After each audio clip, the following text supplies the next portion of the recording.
BBC के Facebook live में खुशामदीद। इस वक्त हम मुत्तहिदा कौमी मूवमेंट पाकिस्तान के मरकज़ी दफ्तर बहादुराबाद पे मौजूद हैं, जहां पर कुछ ही देर पहले मुत्तहिदा कौमी मूवमेंट के रहनुमा नसरीन जलील और दीगर क़यादत ने ऐलान किया है कि मुत्तहिदा की राब्ता कमेटी ने जो अपोजिशन के साथ अदम एतमाद की तहरीक में शमूलियत के फ़ैसले की तौसीक़ कर दी है।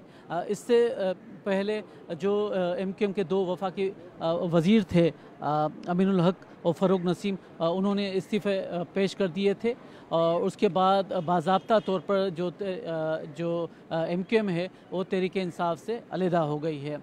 ये पहली बार नहीं है कि MQM किसी गवर्नमेंट से अलहदा हुई है। 1988 से लेकर MQM तकरीबन हर हुकूमत का हिस्सा रही और उसके बाद उसकी राहें अलग हो गई।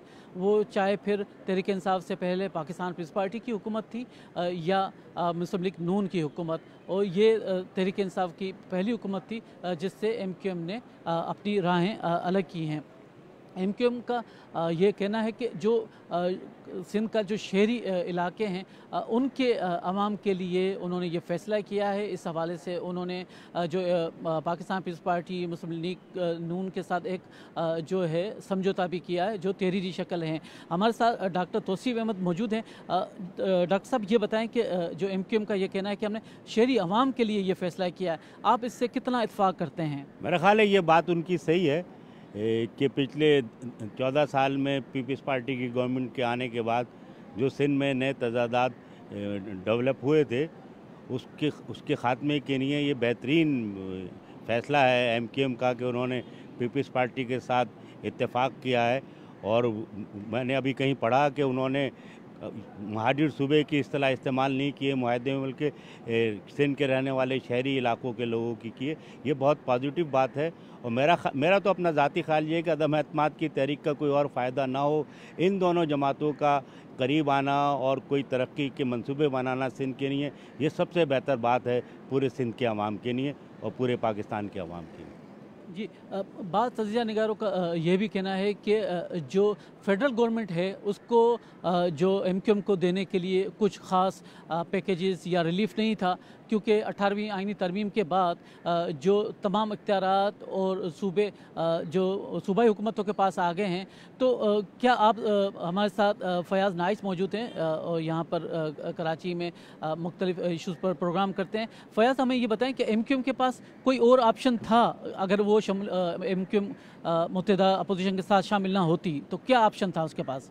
देखिए, MQM का जो मसला है वो तो उसके जो मुतालबात इन दिनों में पेश हुए हैं या जो हमें एज अ जर्नलिस्ट जब भी बात होती रही है, उनके कोई भी मुतालबात ऐसे नहीं थे जो सिंध हुकूमत से या पीपल्स पार्टी से हों, क्योंकि उनके लोग गुम हुए हैं। वो कहते हैं कि हमारे 100 से ज़्यादा लोग गुम हुए हैं, तो वो उनके जो इशूज़ थे वो रियासत के साथ थे।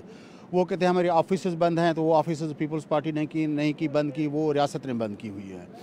उनको वो अगर हिस्सा थे तो फेडरल गवर्नमेंट का कोalition पार्टनर थे। उनको 1100 अरब का जो कहा गया था कि हम 1100 अरब रुपए यहाँ पे देंगे कराची के लिए, तो वो उनको शिकवा वो भी फेडरल गवर्नमेंट से था। तो सिंध गवर्नमेंट तो उनका वो सिंध गवर्नमेंट के कोalition पार्टनर भी नहीं थे, तो सिंध गवर्नमेंट से उनकी कुछ डिमांड बनती नहीं थी। उससे भी जो ज़्यादा गहरा एक अपना सवाल था वो ये था कि PTI जो थी वो दरअसल हमारी नादीदा क़ुव्वतों के बलबूते पर MQM का मैंडेट जो था कराची से, अब आप देखें 2013 के अगर नताइज देखें तो उसमें से उस वक्त 20 सीटें कराची की नेशनल असम्बली की थी, उसमें से 13 MQM जीती थी और 1 PTI जीती थी, 2 पीपल्स पार्टी ने जीती थी। लेकिन जब हम 18 की इलेक्शन में आते हैं तो 18 की इलेक्शन में 1 सीट बढ़ जाती है 17 की अपना उस आदम शुमारी की वजह से, सेंसस की वजह से।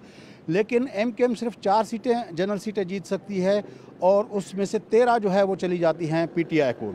तो अब देखें वो कराची का जो मैंडेट जिसको MQM जिस पे ऊपर सियासत करती थी, वो उन नादीदा क़ुव्वतों की उस मदद के साथ वो चोरी करके PTI की तरफ गया। तो ये सबसे जो बड़ा मसला MQM का था वो ये था कि उनका जो मैंडेट था वो उधर चला गया। तो मेरे ख्याल में ये सारी बातें राब्ता कमेटी ने डिस्कस की होंगी और उनको जो ये फ़ैसला किया गया है वो मेरे ख्याल में तो MQM के नुक्ते निगाह से भी अच्छा है और सिंध के नुक्ता निगाह से भी अच्छा है। अगर ये दोनों पार्टियां मिल के सिंध की तरक्की के लिए, सिंध की बेहतरी के लिए करती हैं, बजाय इसके कि वो लिसानी कार्ड जो हमने देखा है कई दहाइयों से वो इस्तेमाल होता रहा है, उसके बजाय अगर ये सिंध को एक यूनिट के तौर पर, दोनों पार्टियां एक यूनिट के तौर पर सिंध को देख के उसकी फलाह, उसकी बेहतरी और उसकी अपनी तरक्की के लिए काम करती हैं, तो मेरे ख्याल में ये न सिर्फ इन दोनों पार्टियों के लिए बल्कि सिंध के लोगों के लिए और पाकिस्तान के लोगों के लिए अच्छी खबर होगी। जी,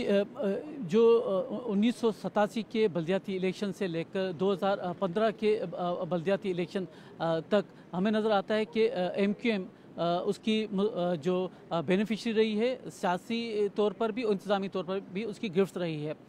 इससे पहले जब जनरल परवेज़ मुशर्रफ के दौर में इख्तियार की नीचे सतह पर जो मुंतकिली हुई और उससे भी MQM की काफ़ी गिरफ्त मजबूत हुई, और शायद यही वजह है कि MQM बार बार ये मुतालबा करती रही है कि जो बल्दियाती निज़ाम है वो उसी तर्ज का होना चाहिए जो इससे पहले परवेज़ मुशर्रफ के दौर में था। इस मामले को लेकर जो MQM है वो सुप्रीम कोर्ट में भी जांच चुकी है और हुकूमत सिंध से उसके मुतबार इस पर मुज़ाकरात भी हुई हैं और हालिया जो समझौता हुआ है उसमें भी ये बात शामिल है। तो सब हमें ये बताएं कि जो बल्दियाती निज़ाम है वो कहा जा रहा है कि MQM के फैसले में एक सेंट्रल पॉइंट उसने अख्तियार किया है कि उसने पाकिस्तान पीपल्स पार्टी के कहने पर अपोजिशन का साथ दिया। आप क्या इत्फाक करते हैं इससे? ये बिल्कुल देखिए सही बात है। ये तो बल्दिया निचली सतह का जो बल्दियाती निज़ाम है ये तो फार्मूला है शहरों की तरक्की का।